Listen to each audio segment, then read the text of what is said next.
Europeans are among 150 Islamic State group detainees transferred this week by the US military from Kurdish custody in Syria to neighboring Iraq, in an operation which was led by the United States.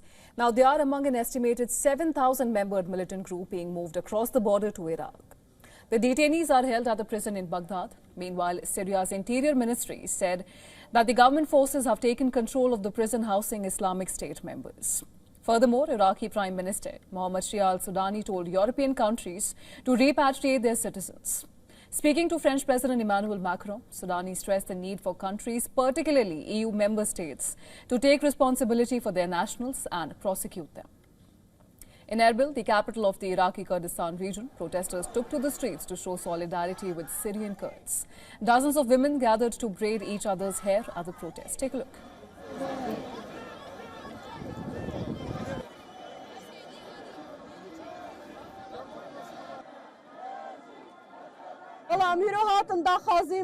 I hope they find a different path, but the reality is that Israel, in particular, is looking for an opportunity to strike Iran. Those signs are also there. Yes, those are also there.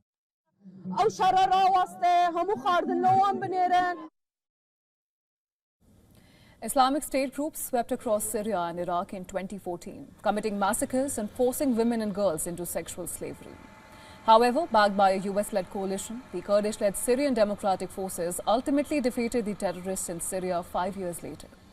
Recently, the US said the purpose of its alliance with the Kurds has largely expired, and this as Syria's new authorities pressed an offensive to take back territory long held by the SDF, which agreed to relinquish swathes of territory in the north and east under military pressure from Damascus. On the other hand, amid a ceasefire with the Kurds, Syrian forces remain deployed on the outskirts of Asakis city, which continues to be under Kurdish control.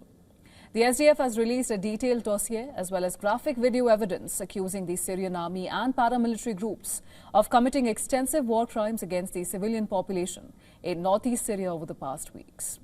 The SDF claims that the document constitutes only a limited sample of the alleged violence perpetrated by the Syrian army.